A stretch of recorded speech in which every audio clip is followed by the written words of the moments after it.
So hello everyone, welcome to our channel. তো দেখো এর আগের দিনে আমরা তোমাদেরকে যেটা করিয়েছিলাম রিমাইন্ডার থিওরেমের পার্ট 1 এ, যেখানে আমরা তোমাদেরকে ফার্মেটস থিওরেম শিখিয়েছিলাম এবং সেখানে কিছু এক্সাম্পলও নিয়েছিলাম যে ফার্মেটস থিওরেম থেকে কি ধরনের প্রশ্ন আসে। তো চলো প্রথমে আমরা ফার্মেটস থিওরেমটাকে একটু আলোচনা করি আর তারপরে সঙ্গে সঙ্গে আমরা তোমাদেরকে পরবর্তী আজকে যেটা রয়েছে সেগুলো সমস্ত কিছু আলোচনা করা শুরু করব। তো নমস্কার, আমি শুভ, ওয়েলকাম টু আওয়ার চ্যানেল সমীকরণ ক্লাস। তো দেখো আমাদের ফার্মার্স থিওরেমে যেটা রয়েছে সেটা আমরা এর আগের দিনে কি করেছিলাম, আমরা আলোচনা করেছিলাম যে যদি কোনো একটা সংখ্যাকে যদি আমরা পি দ্বারা বিভাজ্য করি, যে একটা সংখ্যা ধরো পি মাইনাস ওয়ান রয়েছে, তাহলে এই সংখ্যাটা যেখানে পি একটা কি, পি হলো আমাদের একটা প্রাইম নাম্বার বা মৌলিক সংখ্যা, এ এবং পি পরস্পর কি কো প্রাইম নাম্বার, আগের দিন সমস্ত আলোচনা করেছি আমরা। ঠিক আছে, পি হলো আমাদের কি প্রাইম নাম্বার। আর এর সঙ্গে সঙ্গে আমাদের কি রয়েছে, আমাদের আরেকটা যেটা রয়েছে সেটা হলো এ এবং পি পরস্পর কি, এরা পরস্পর কিন্তু কোপ্রাইম নাম্বার। কোপ্রাইম মানে কি, এদের একটার মধ্যে আরেকটার কোনো ফ্যাক্টর নেই বা একটা দ্বারা অন্যটাকে আমরা বিভাজ্য করতে পারি না। তো যদি এটা হয়ে থাকে তাহলে অলওয়েজ আমরা রিমাইন্ডার যেটা রয়েছে, রিমাইন্ডার আমরা কত পেয়েছিলাম, রিমাইন্ডার আমরা ওয়ান পেয়েছিলাম। কিছু এক্সাম্পল নিয়ে আমরা আলোচনা করেছিলাম, যেমন আজকে আরেকটা এক্সাম্পল নিয়ে আমি আলোচনা করছি। ধরো তোমাদেরকে বলা হলো কোনো একটা জায়গায় 59 to the power 16/17, তোমাকে বলা হলো এটা দিয়ে যদি ভাগ করা হয় রিমাইন্ডার আমাদের কত হবে, এটা আমাদেরকে বলতে বলা হয়েছে। তো নর্মালি আমরা যদি এটাকে করতে যাই তাহলে কি করা আমাদের সম্ভব নয়, কারণ কি এইটা আমরা কিভাবে এত পাওয়ার করব তারপরে ভাগ করব। কিন্তু এই ফরম্যাটটা যদি আমাদেরকে জানা থাকে, অর্থাৎ ফরম্যাট থিওরেমটাও যদি আমাদের জানা থাকে, তাহলে আমরা ইজিলি দেখে বলে দিতে পারি এর রিমাইন্ডার আমাদের কত হয়ে যাবে, রিমাইন্ডার আমাদের ওয়ান হয়ে যাবে। কিভাবে ওয়ান হয়ে যাবে, এর রিমাইন্ডার আমাদের যেটা রয়েছে সেটা ওয়ান হয়ে যাবে এই কারণেই, কারণ কি এখানে যে সংখ্যাটা রয়েছে সেটা কি রয়েছে আমাদের 17। 17 কি, 17 একটা হলো মৌলিক সংখ্যা। এবং সঙ্গে সঙ্গে আমরা কি দেখতে পাচ্ছি যে এই উপরে 59 আর 17 পরস্পর কি কোপ্রাইম নাম্বার, তাই তো, সমমৌলিক সংখ্যা বা বলতে পারো কোপ্রাইম নাম্বার, কারণ কি একে অপরের দ্বারা বিভাজ্য নয় বা একটার মধ্যে আর একটার কোনো ফ্যাক্টর নেই। তো আর এই উপরের পাওয়ারটা কি রয়েছে, নিচের মৌলিক সংখ্যার থেকে এক কম, সুতরাং আমরা বলতে পারি এটা আমাদের ফার্মেটস থিওরেমের মধ্যে পড়ছে।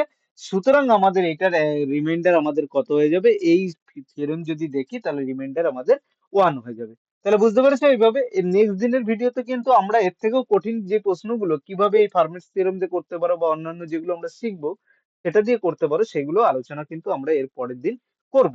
তো চলো আমরা চলে যাই, এরপর আমাদের কি রয়েছে সেটার দিকে আমরা এক এক করে চলে যাই, ঠিক আছে। তো দেখো এরপর আমরা যেটা আমাদের আজকে জানার বিষয়, যেটা শেখার বিষয়, সেটা আমাদের কি রয়েছে, সেটা রয়েছে যে কোনো একটা সংখ্যা যদি a to the power n plus b to the power n এরকম একটা সংখ্যা আমাদের দেওয়া থাকে, তাহলে এই সংখ্যাটা কোন সংখ্যা দ্বারা বিভাজ্য সেগুলো আমাদেরকে জানতে হবে। তো এই ক্ষেত্রে আমাদেরকে যেটা জানতে হবে সেটা কি রয়েছে, সেটা রয়েছে আমাদের ধরো a to the power n আর b to the power n দেওয়া রয়েছে। এখন বলা হচ্ছে যে এই সংখ্যায় n যদি n কি, a b হলো দুটো সংখ্যা, তোমাদের যে কোনো সংখ্যা হতে পারে, আর n হলো কি এর পাওয়ার।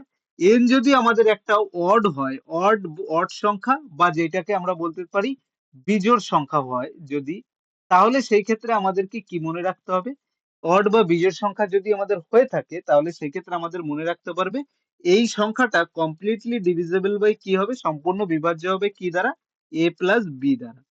ঠিক আছে, বুঝতে পেরেছো। কিন্তু যদি এন এন যেটা রয়েছে, এন যদি আমাদের ইভেন হয়, ইভেন বা জোড় সংখ্যা হয়, ঠিক আছে, ইভেন বা আমাদের ধরো জোড় সংখ্যা হলো, তাহলে কি হবে, এই সংখ্যাটা কোনো ইভেন হলে আমাদের কিন্তু a প্লাস বি দ্বারা বিভাজ্য হবে কি, না, a প্লাস বি দ্বারা আমাদের বিভাজ্য হবে না। সেই ক্ষেত্রে আমরা বলতে পারি না যে a প্লাস বি দ্বারা বিভাজ্য হবে। কিন্তু যদি এটা ইভেন হয় তাহলে কিন্তু আমরা বলতে পারি বিজোড় সংখ্যা হলে এটা কমপ্লিটলি ডিভিজিবল বাই কি হয়ে যাবে আমাদের, a প্লাস বি। যেমন কি, যেমন যদি তোমাদেরকে একটা এক্সাম্পল আমরা নিতে বলি, তাহলে আমরা একটা এক্সাম্পল যদি এইভাবে নিয়ে থাকি যে কোনো একটা সংখ্যা ধরো আমাদেরকে দেওয়া রয়েছে, এই সংখ্যাটা আমাদের কি দেওয়া রয়েছে, ধরো যে কোনো একটা সংখ্যা দেওয়া রয়েছে, ধরো 3 টু দি পাওয়ার আমাদের দেওয়া থাকলো এখানে 3 to the power 3 plus 4 to the power 3, এই সংখ্যাটা আমাদের কত দ্বারা বিভাজ্য, নিচে ধরো আমাদের অপশন দিয়ে দিল যে 3, 4, 5, 7 এর দ্বারা কোনটা দ্বারা বিভাজ্য। তাহলে আমরা কি বলবো, এখানে এই যে সংখ্যাটা রয়েছে এর পাওয়ার কি ইভেন, পাওয়ার গুলো আমাদের অড বা বিজোড় সংখ্যা, এবং এখানে যেটা রয়েছে এটা কি রয়েছে 3 আর 4 মাঝে কি যোগ, সুতরাং এই সংখ্যাটা আমরা কি বলতে পারি, 3+4 অর্থাৎ 7 দ্বারা কমপ্লিটলি বিভাজ্য, অর্থাৎ আমাদের অ্যান্সার কোনটা হয়ে যাবে? 7। 7 আমাদের অ্যান্সার কিন্তু হয়ে যাবে। এবার কিন্তু যদি আমাদেরকে বলতে বলা হতো যে এটা পাওয়ারটা ধরো আমাদের 3 এর বদলে 4 দেওয়া রয়েছে, ধরো এখানে প্রশ্নটা এইভাবে দাঁড়াবে 3^4 প্লাস 4^4 দেওয়া রইলো। এই সংখ্যাটা কি আমাদের 7 দ্বারা বিভাজ্য? তোমাকে প্রশ্ন করা হলো সংখ্যাটা কি 7 দ্বারা বিভাজ্য? তুমি কি বলবে? না, এই সংখ্যাটা আমাদের 7 দ্বারা বিভাজ্য নয়। কারণ কি, যে পাওয়ার এখানে যেটা রয়েছে সেটা আমাদের জোড় সংখ্যা বা ইভেন নাম্বার রয়েছে। সেই কারণে আমরা এই ক্ষেত্রে বলতে পারি না যে এই সংখ্যাটা 7 দ্বারা বিভাজ্য, এটা আমরা বলতে পারি না। ঠিক আছে? তো চলো আমরা নেক্সট দেখে নিই। তারপরে এরপরে আমাদের যেটা রয়েছে সেটা কি আসবে? এরপর যেটা ধরো ধরো আরেকটা আমাদেরকে প্রশ্নে এইভাবে দেওয়া থাকলো যে এরপরে যেটা রয়েছে এটা ধরো 1 নম্বর। 2 নম্বর যেটা রয়েছে আমাদের এখানে ধরো দেওয়া থাকলো যে a⁴n মাইনাস b⁴n। এই ক্ষেত্রে আমাদের কি হবে? এই ক্ষেত্রে যদি আমরা বলি, এই ক্ষেত্রে আমাদেরকে মনে রাখতে হবে যদি যদি আমাদের অড নাম্বার হয়, অড মানে কি বিজোড় সংখ্যা যেটা রয়েছে যদি অড হয়, তাহলে এই সংখ্যাটা আমাদের কত দ্বারা বিভাজ্য হবে? a মাইনাস বি দ্বারা বিভাজ্য হবে। a মাইনাস বি দ্বারা আমাদের বিভাজ্য হবে। কিন্তু যদি আমাদের ইভেন হয়, এই ক্ষেত্রে যদি আমাদের ইভেন হয়, যদি ইভেন হয় সেই ক্ষেত্রে আমাদেরকে কি মনে রাখতে হবে? সেক্ষেত্রে আমাদেরকে মনে রাখতে হবে এই সংখ্যাটা, এই যে এই যদি ইভেন হয়ে থাকে এটা, তাহলে এটা আমাদের কত দ্বারা বিভাজ্য হবে? a প্লাস বি দ্বারাও হবে আর a মাইনাস বি দ্বারাও হবে। অর্থাৎ a মাইনাস বি দ্বারা তো হবেই, সঙ্গে a প্লাস বি দ্বারাও কিন্তু আমাদের এইটা বিভাজ্য হবে। সেক্ষেত্রে আমাদেরকে এটা কিন্তু মনে রাখতে হবে যে এটা আমাদের কি দ্বারা বিভাজ্য হবে? a প্লাস বি দ্বারাও কিন্তু আমাদের এটা বিভাজ্য হবে, আর a মাইনাস বি দ্বারা তো হবেই। যেমন কেমন তোমাকে একটা প্রশ্ন বলা হলো যে তোমাকে যে কোনো একটা প্রশ্ন ধরো এইভাবে দেওয়া থাকলো যে উম, এই যে যেমন প্রশ্নটা ছিল এইটাই ধরো তুমি ধরো 4 স্কোয়ার মাইনাস 3 স্কোয়ার, এই সংখ্যাটা আমাদের কত কত দ্বারা বিভাজ্য? তুমি বলবে এটা 4 - 3 অর্থাৎ 1 দ্বারাও বিভাজ্য। আর যেহেতু এখানে কেন, এগুলো হলো ইভেন নাম্বার, এবং 4+3 অর্থাৎ 7 দ্বারাও আমাদের এই সংখ্যাটা বিভাজ্য। তুমি ছোট্ট করে দেখতে পারো 16 - 9 ইকুয়াল টু কত আছে? 7।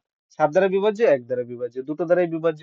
এরকম যদি বড় পাওয়ার দেয়, এখানে 2 এর বদলে এখানে তোমাকে দেওয়া হলো পাওয়ার দেওয়া হলো ধরো 6, তাহলে সেই ক্ষেত্রেও কি আমাদের একই রুল, 1 দ্বারাও বিভাজ্য হবে সংখ্যাটা এবং 7 দ্বারাও আমাদের কিন্তু অবশ্যই বিভাজ্য হবে। কারণ কি? কারণ এটা পাওয়ার আমাদের ইভেন নাম্বার বা জোড় সংখ্যা, সেজন্য এইটা মাইনাস এইটা এবং এইটা প্লাস এইটা দুটোর দ্বারাই আমাদের এই সংখ্যাটা বিভাজ্য হবে। এবার তোমাদের মনে প্রশ্ন আসতে পারে যে আমরা রিমাইন্ডার থিওরেমে কেন এই ধরনের প্রশ্ন করাচ্ছি। চলো আমরা একটা এক্সাম্পল নিয়ে নিই, সেই এক্সাম্পল দেখলেই তোমরা বলতে পারবে যে কেন আমরা এই ধরনের প্রশ্ন করাচ্ছি। তো দেখো এই যে প্রশ্নটা দেওয়া রয়েছে, সেই প্রশ্নটা কি দেওয়া রয়েছে? দেওয়া রয়েছে যে 9^7 প্লাস 8^7 প্লাস 2^5 এই সংখ্যাটা যদি 17 দ্বারা ভাগ করা হয় তাহলে এর ভাগশেষ কত হবে সেটা আমাদেরকে বের করতে বলা হয়েছে। তো কিভাবে করব? নরমালি যদি আমরা রুল দ্বারা করি তাহলে কিন্তু অনেক বড় হয়ে যাবে, এটা আমাদের সম্ভব না আমাদের দ্বারা করা। তো সেই ক্ষেত্রে আমরা কিভাবে করব? এটাকে যদি করতে হয় তাহলে আমরা যেই এর আগে রুলটা শিখলাম সেটা আমরা কি শিখেছিলাম? যদি a⁴n প্লাস b⁴n এরকম দেওয়া থাকে, তাহলে যদি সংখ্যাটায় আমাদের পাওয়ার যেটা রয়েছে, পাওয়ার যদি আমাদের বিজোড় হয় দুটো, এবং n এর ভ্যালু যদি বিজোড় হয় অর্থাৎ দুটো পাওয়ার ভ্যালু কি সেম হবে এবং বিজোড় হবে, সেই ক্ষেত্রে আমরা বলতে পারি এই সংখ্যাটা কত দ্বারা বিভাজ্য। যদি এই প্রথমটুকু আমরা দেখি তাহলে আমরা বলতে পারি এই সংখ্যাটা, যেহেতু পাওয়ার আমাদের বিজোড় সংখ্যা বা অড নাম্বার, সুতরাং এটা আমাদের 9+8 অর্থাৎ 17 দ্বারা বিভাজ্য। তাহলে এইটা যদি আমাদের 17 দ্বারা বিভাজ্য হয় তাহলে বাকি কোনটুকু পড়ে থাকে? এটুকু যদি কমপ্লিটলি ভাগ হয়ে যায় তাহলে বাকি পড়ে থাকে আমাদের 2^5। তাহলে এই 2^5 যেটা রয়েছে এটাকে আমরা 17 দ্বারা ভাগ করলে যা ভাগশেষ পড়ে থাকবে, কারণ এইটুকু তো আমাদের কমপ্লিট ভাগ হয়ে গেল, বাকি যেটুকু এইটুকু যদি ভাগ করি যেটা ভাগশেষ পড়ে থাকবে সেটাই আমাদের অ্যান্সার আসবে। 2^5 মানে কত? আমরা জানি 32। 32 কে যদি 17 দিয়ে ভাগ করি আমাদের কত আসে? 17 কে 17, অর্থাৎ রিমাইন্ডার যেটা রয়েছে, রিমাইন্ডার কত পড়ে থাকে আমাদের? 15 যেটা রয়েছে, 15 আমাদের রিমাইন্ডার পড়ে থাকে। অর্থাৎ এর ক্ষেত্রে ভাগশেষ কত হবে? ভাগশেষ আমাদের আসবে 15 যেটা রয়েছে সেটা হয়ে গেল। তাহলে বুঝতে পারলে এই এত বড় প্রশ্নটা আমরা কি এই ফর্মুলা জানা থাকলে আমরা ইজিলি আমাদের এই প্রশ্নটা হয়ে গেল, তাই তো? তো চলো আমরা একটা এক্সাম্পল নিলাম, নেক্সট দিন আমরা এগুলো আরো এক্সাম্পল নেবো আর সঙ্গে সঙ্গে আমরা তোমাদেরকে এক এক করে বলতে থাকবো, ঠিক আছে? তো চলো আমরা চলে যাই এরপরে আমাদের কি যেটা রয়েছে আজকের ভিডিও। তো এরপর আমরা যেটা জানবো সেটা হলো আমাদের কি ওয়েলসন থিওরেম। ওয়েলসন থিওরেম কি বলছে যে যদি কোনো একটা মৌলিক সংখ্যা অর্থাৎ কোনো একটা যদি পি যদি একটা মৌলিক সংখ্যা হয় এবং তার উপরে যে সংখ্যাকে ভাগ করছি সেটা যদি পি মাইনাস ওয়ান ফ্যাক্টরিয়াল হয়, তাহলে অলওয়েজ মনে রাখতে হবে যে আমাদের রিমাইন্ডার কি হবে, রিমাইন্ডার হবে আমাদের মাইনাস ওয়ান অথবা পি মাইনাস ওয়ান, এটা আমাদের রিমাইন্ডার হবে। এবার যেহেতু আমরা নেগেটিভে তো রিমাইন্ডার নিই না, সেজন্য আমাদের অ্যান্সার কি আসবে, পি মাইনাস ওয়ান যেটা রয়েছে সেটা। শর্ত কি, শর্ত হলো পি যেটা রয়েছে অর্থাৎ এই যে সংখ্যাটা সেটা আমাদের একটা মৌলিক সংখ্যা হতে হবে। যদি আমরা কি বলে থাকি, ধরো আমাদের কি সেই ক্ষেত্রে আমাদের কি দেখলাম, রিমাইন্ডার আমাদের কত আসছে, পি মাইনাস ওয়ান, এটা আমাদের রিমাইন্ডার চলে আসছে।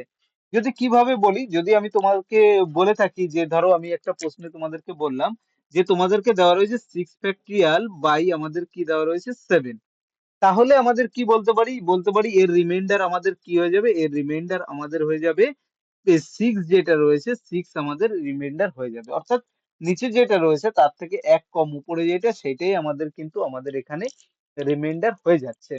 কিভাবে আমরা এটা যদি বুঝি, যে সিক্স ফ্যাক্টরিয়াল ওর উপরে সেভেন ফ্যাক্টরিয়াল কি, এর আগের দিনের ভিডিওতে আমরা তোমাদেরকে আলোচনা করেছিলাম। তাহলে বুঝতে পেরেছো, যদি তোমাকে সিক্স ফ্যাক্টরিয়াল বাই সেভেন বা তোমাকে ধরো দেওয়া রইলো কুড়ি, সরি ধরো 22 ফ্যাক্টরিয়াল বাই 23 দেওয়া রইলো, সেক্ষেত্রে তুমি কি বলবে, তুমি বলবে রিমাইন্ডার আমার আসবে কত, রিমাইন্ডার আমার ভাগশেষ আমার 22 চলে আসবে। তাহলে উইলসন থিওরেম যদি আমরা দেখি, তাহলে এইটা আমাদের কি হয়ে যায়, অনেক ইজিলি আমরা কিন্তু এখান থেকে এটা করে দিতে পারি, তাই তো। তো চলো তারপরে চলো। তো দেখো এরপর আমাদেরকে যেটা বলা হলো সেটা হলো যে যদি কোথাও x plus k to the power N by a যদি এইরকম দেওয়া থাকে, বা x minus k to the power N by a এটা দেওয়া থাকে, অর্থাৎ এই যে পুরো রাশিটাকে যদি এ দ্বারা ভাগ করা হয় এবং এই পুরো রাশিটাকে যদি এ দ্বারা ভাগ করা হয়, তাহলে সেই ক্ষেত্রে আমাদের রিমাইন্ডার কত আসবে। তো যদি আমরা বলি, তাহলে আমাদেরকে মনে রাখবে এই সংখ্যাটা কি কমপ্লিটলি আমাদের এ দ্বারা বিভাজ্য, সুতরাং আমাদের পড়ে থাকে কি বাকি এইটুকু কে, অর্থাৎ এইটার ক্ষেত্রে আমাদের রিমাইন্ডার থাকবে কি কে টু দি পাওয়ার এন, যেটা সেটা আমাদের রিমাইন্ডার থাকবে। এর আগেও আমরা করেছি, এটা খুব বেশি টাফ কিছুই নয়। আর এটা যদি আমাদের হয়ে থাকে, এই রাশিটা আমাদের কি হয়ে যায়, কমপ্লিটলি আমাদের ডিভিজিবল বাই কি এ দ্বারা হয়ে যায়, সুতরাং বাকি পড়ে থাকে কত, minus k to the power N, এটা হলো আমাদের কি হয়ে যাবে, আমাদের রিমাইন্ডার হয়ে যাবে। এই কে এর বদলে তোমার ওয়ান টু যে কোনো কিছু ভ্যালু আমাদের কিন্তু থাকতে পারে, যদি এখানে ওয়ান থাকতো তাহলে one to the power N, এখানে ওয়ান থাকলে one to the power N, এখানে ওয়ান থাকলে minus one to the power N, এইগুলো আমাদের কিন্তু এক এক করে চলে আসতো যদি আমরা এরকম বলি। কেমন, যদি তোমাকে আমি একটা এক্সাম্পল নিই, তাহলে তোমরা বুঝতে পারবে যে কি কিভাবে আমরা এটা করছি। যদি আমরা একটা এক্সাম্পল নিয়ে নিই, যেমন ধরো তোমাদেরকে বলা হলো যে কোনো একটা প্রশ্নে যে দেখো এই যে প্রশ্নটা রয়েছে কি দেওয়া রয়েছে, 17 টু দি পাওয়ার 101 বাই 8, এটা দিয়ে যদি ভাগ করি আমাদেরকে প্রশ্ন করা হচ্ছে, তাহলে আমাদের রিমাইন্ডার কত হবে বা ভাগশেষ কত হবে। তো এত বড় যখন প্রশ্ন রয়েছে, সেইভাবে আমরা কি করে করব এই প্রশ্নটাকে, সেক্ষেত্রে আমাদেরকে করবার জন্য দেখো এই যে 17টাকে আমরা এইভাবে লিখতে পারি কি, 16 প্লাস আমাদের কি ওয়ান, এইভাবে আমরা লিখতে পারি। এটাকে তুমি কি বলবে, হ্যাঁ এইভাবে লিখতে পারি। টু দি পাওয়ার আমাদের কি এন হয়ে গেল, এন হলো তো। 16 অ্যাকচুয়ালি কি, 16 আমাদের এই কমপ্লিটলি 8 দ্বারা বিভাজ্য, অর্থাৎ 16কে আমরা যদি ভাঙি, তাহলে আমরা এইভাবে লিখতে পারি, এখানে আমরা লিখতে পারি 2 গুণ 8 বা 8 গুণ 2, যা কিছু লেখো, 8 গুণ 2 plus 1 to the power N by আমাদের কি হলো 8 দ্বারা ভাগ করলাম। তাহলে এই সংখ্যাটা হলো X plus one to the power N by eight, এরকম হলো, বাই এই সংখ্যা এলো তো। যদি এইখানে আমরা এটাকে এ ধরি, এটাকে এক্স, আর এটাকে আমরা যদি ওয়ান ধরি, তাহলে এক্স প্লাস, আর এইটাকে আমরা কি ধরলাম, এ ধরলাম, তাহলে দেখো তো সেম ফর্মুলায় চলে এলো, x plus one to the power N by a, এই ফর্মুলায় চলে এলো। তাহলে আমরা কি, এইটা আমাদের কি কমপ্লিটলি ডিভিজিবল হয়ে গেল, তাই তো। এটা আমরা সম্পূর্ণ আমাদের কি দেখতে পেলাম, এটা সম্পূর্ণ হলো 8 দ্বারা বিভাজ্য, বাকি কি পড়ে থাকছে, ওয়ানটা পড়ে থাকছে, তাহলে অ্যান্সার রিমাইন্ডার আমাদের কি চলে আসবে, রিমাইন্ডার আমাদের চলে আসবে plus one to the power N. এবারে ওয়ান এর উপরে পাওয়ার যাই দাও না কেন, সেটা আমাদের কি হয়ে যাবে, ওয়ানই আমাদের কিন্তু হয়ে যাবে। সুতরাং বুঝতে পারলে যে এই যে কোনো এই ধরনের প্রশ্ন যদি তোমাদেরকে দিয়ে থাকে, তাহলে তোমরা কিভাবে করবে। পরে আমরা তো যখন করাবো তখন তো তোমাদেরকে এগুলো নিয়ে সব এক এক করে আলোচনা করবো। তো দেখো এরপর যেটা আমরা করাচ্ছি সেটা হলো ইউলার্স থিওরেম। ইউলার্স থিওরেম কি বলছে, ইউলার্স থিওরেমে আমরা টোসেন্ট রুল নিয়ে কাজ করে থাকি। টোসেন্ট কি, সমস্ত কিছু আলোচনা করব এক এক করে, তাহলে দেখো ইজিলি তোমরা আরো কত করতে পারো প্রশ্ন, সেগুলো বুঝতে পারবে। ইউলার্স থিওরেম কি বলছে, ইউলার্স থিওরেম বলছে যে যদি যদি কোথাও ধরো তোমাকে এখানে লিখি, ঠিক আছে? বলা হচ্ছে যে a to the power 5/n by, আমাদের কি যদি এটা বাই আমাদের n হয়, ঠিক আছে? যেখানে এ ফাই এন কি, এন হলো আমাদের একটা কি, সবসময় মনে রাখবে, এ আর এন এরা পরস্পর কি হবে, কো প্রাইম নাম্বার হবে। কি হবে, এ আর এন যেটা রয়েছে এরা পরস্পর হবে কি, কো প্রাইম নাম্বার। কো প্রাইম নাম্বার কি আগেও বলেছি, যে একটার মধ্যে আরেকটার ফ্যাক্টর থাকবে না, বা একটা দ্বারা অন্যটা বিভাজ্য হবে না, এরকম ব্যাপার, ঠিক আছে? কো প্রাইম কোনো ফ্যাক্টর থাকবে না একটার মধ্যে আর একটা। আর সঙ্গে ফাই অফ এনটা কি হবে, ফাই অফ এনটা হবে টোসেন্ট অফ এন, এন এর হলো টোসেন্ট। টোসেন্ট মানে কি, টোসেন্ট অফ, TOTANT, হ্যাঁ, টোসেন্ট। টোসেন্ট হলো কি, এই এন এর হলো টোসেন্ট। টোসেন্ট নাম্বার মানে কি, টোসেন্ট নাম্বার মানে বলতে বোঝায় না যে কিভাবে বের করবে টোসেন্ট নাম্বার, সেটা আমরা আলোচনা করছি। তো দেখো, কি দেখলাম, যদি এটা হয়ে থাকে তাহলে রিমাইন্ডার আমাদের কত হয়ে যাবে, রিমাইন্ডার অলওয়েজ আমাদের 1 হয়ে যাবে। কোন ক্ষেত্রে, যদি a to the power phi n by n এটা হয়, যেখানে a আর n হলো পরস্পর কো প্রাইম নাম্বার, এবং ফাই অফ n হলো n এর টোসেন্ট নাম্বার, তাহলে সেই ক্ষেত্রে আমরা বলতে পারি রিমাইন্ডার আমাদের 1। এবার প্রশ্ন আছে টোসেন্ট নাম্বারটা কি, অ্যাকচুয়ালি কিভাবে বের করব টোসেন্ট নাম্বার। দেখো, যদি কোনো মৌলিক সংখ্যা হয়ে থাকে, যদি যদি কোনো মৌলিক সংখ্যা হয়ে থাকে, দেখো দু ক্ষেত্রে, এক হতে পারে কি, কোনো একটা মৌলিক সংখ্যা, মৌলিক সংখ্যা বা প্রাইম নাম্বার, এই মৌলিক সংখ্যার ক্ষেত্রে টোসেন্ট কত হবে, এফ অফ এন হবে অলওয়েজ n-1, n-1 মানে কি, যদি তোমাকে বলা হয় 7 এর টোসেন্ট কত, তুমি বলবে 7 এর টোসেন্ট হলো আমাদের 7-1 অর্থাৎ 6, এইটা। যদি বলা হয় 31-এর টোসেন্ট কত, 31-এর টোসেন্ট হবে 31-1 অর্থাৎ 30 হবে এর হলো টোসেন্ট নাম্বার। অর্থাৎ আমরা বুঝতে পেরেছি যে এগুলো যদি টোসেন্ট নাম্বার তোমাকে বের করতে বলা হয়, তাহলে তুমি কি করবে, তুমি ডাইরেক্টলি কি করবে, যদি মৌলিক সংখ্যা হয় তাহলে জাস্ট এক কমিয়ে দিলে টোসেন্ট হবে। কিন্তু প্রশ্ন হলো, সব তো আমাদের মৌলিক সংখ্যা থাকবে না, সেই ক্ষেত্রে আমরা কি করে করব? সেই ক্ষেত্রে আমাদেরকে যেটা করতে হবে, যদি কোনো যৌগিক সংখ্যা হয়ে থাকে, যেমন ধরো তোমাকে বলা হলো 12, এই 12-র টোসেন্ট কি হবে, 12-র যদি টোসেন্ট বের করতে হয়, দেখো প্রথমে টোসেন্ট বের করা শেখো, তারপরে কিভাবে ইমপ্লিমেন্ট করবে যখন দেখবে, তখন দেখবে কত ইজি হয়ে গেছে।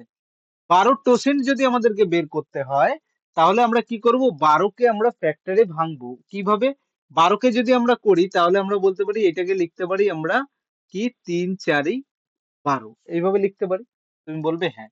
4-কে কি লিখতে পারি, 4-কে লিখতে পারি 2 স্কোয়ার, এইভাবে লিখতে পারি। তোমরা বলবে হ্যাঁ, এইভাবে লিখতে পারি।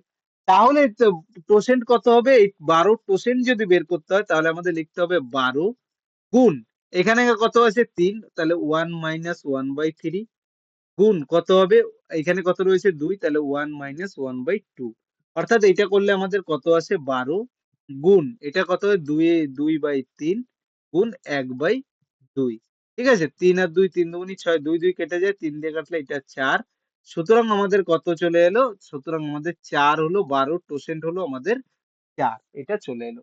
এবার তোমাদের প্রশ্ন আসতে পারে মনে, যে এসব কেন, এত বড় করে কি করে করব। সেক্ষেত্রে তোমরা মনে রাখবে যে এত বড় করার কোনো দরকার নেই, আমরা এটা কি কিভাবে ডাইরেক্টলি এইভাবে লিখতে পারি, 12-র টোসেন্ট হলো 12 গুণ 3-4-12, 3 থেকে 1 কমাও তাহলে 2-এর 3, আর এখানে 2 আছে তাহলে 1 কমাও তাহলে 1-এর 2, এইভাবে এইভাবে কেটে দাও, তাহলে আমাদের কত হয়ে যাবে, টোসেন্ট চলে যাবে। 2-3 লাইন করবার কিন্তু কোনো দরকার নেই।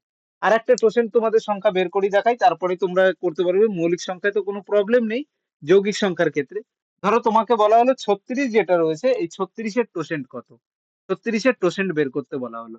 টোসেন্ট কি করে বের করবে 36-এর, সেই ক্ষেত্রে আমরা কি করব, 36-কে আমরা কি লিখতে পারি, 36-কে আমরা লিখতে পারি 2 স্কোয়ার, অর্থাৎ 4 গুণ 9, এক কথায় 4 গুণ 9, 4-কে লিখতে পারি 2 স্কোয়ার গুণ 9-কে লিখতে পারি 3 স্কোয়ার।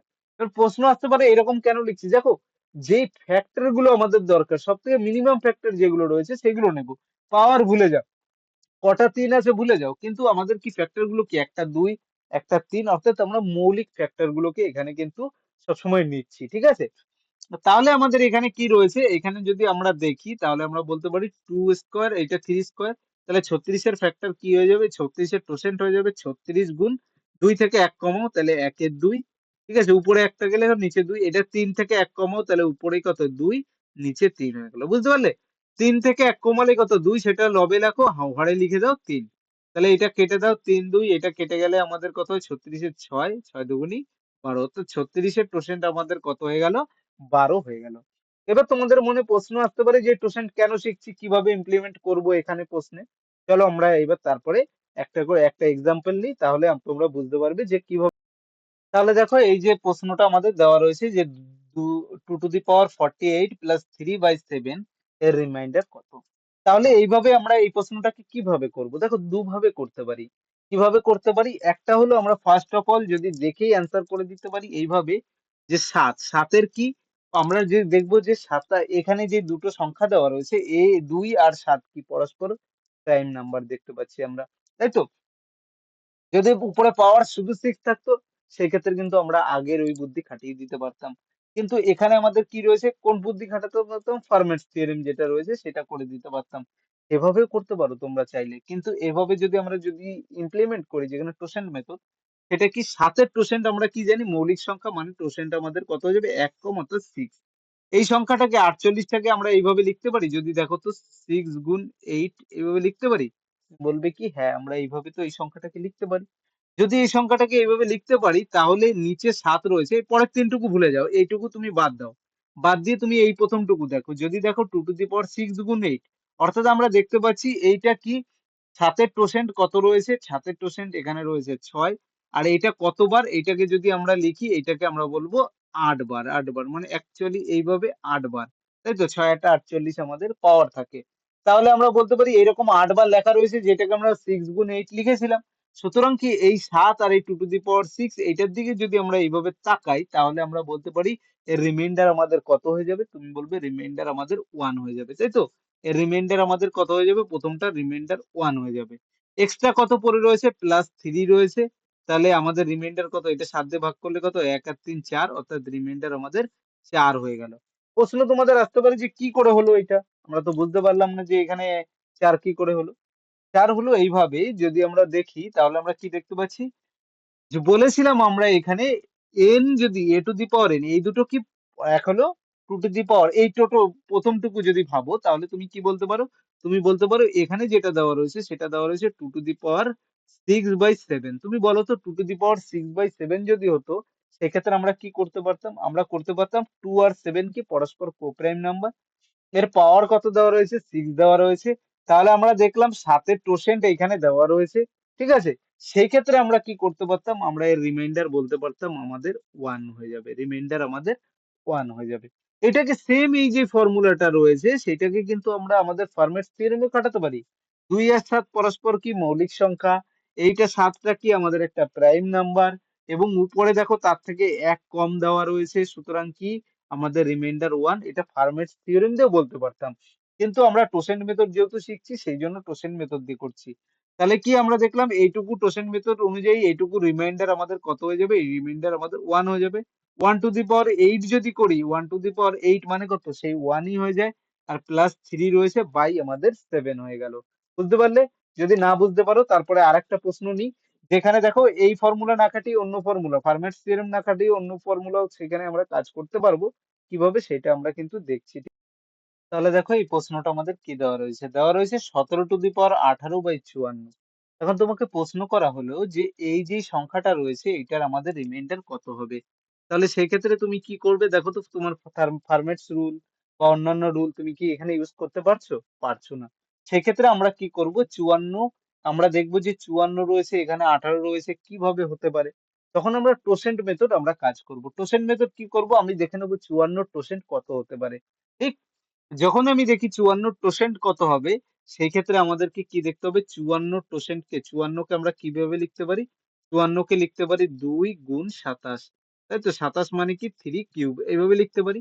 তাহলে আমরা এখানে কি দেখতে পাই? আমরা এখানে দেখতে পাই 54 এর যদি টোসেন্ট বের করতে হয় গুণ ২ মানে ১ এর ২ আর ৩ মানে হলো ২ এর ৩। তাই তো? পাওয়ার কি করব? নিচে ৩ যেইটা থাকবে সেটা নিচে লিখবো, উপরে ১ কম করে দেবো। তাহলে ৩ দুগুণি ২, ২ কেটে গেল। ৩ দিয়ে কাটলে এটা আমাদের ১৮। তাহলে সুতরাং আমরা দেখতে পেলাম কি ৫৪% আমাদের কত দেওয়া রয়েছে? ১৮। তাহলে আমরা এখানে কি দেখছি? ১৭ আর ৫৪ এই দুটো কি? এই দুটো আমাদের পরস্পর কি কোপ্রাইম নাম্বার।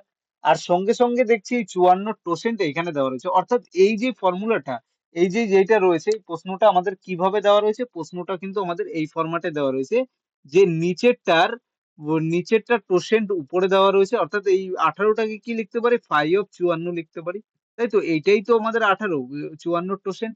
আর এইটা আর এটা আমাদের কি রয়েছে, আমাদের এই দুটো রয়েছে আমাদের প্রাইম নাম্বার, কো প্রাইম নাম্বার। সুতরাং এর রিমাইন্ডার কি আমরা দেখেই বলে দেবো, এর রিমাইন্ডার যেটা রয়েছে সেটা আমাদের 1 হয়ে যাবে, তাই তো?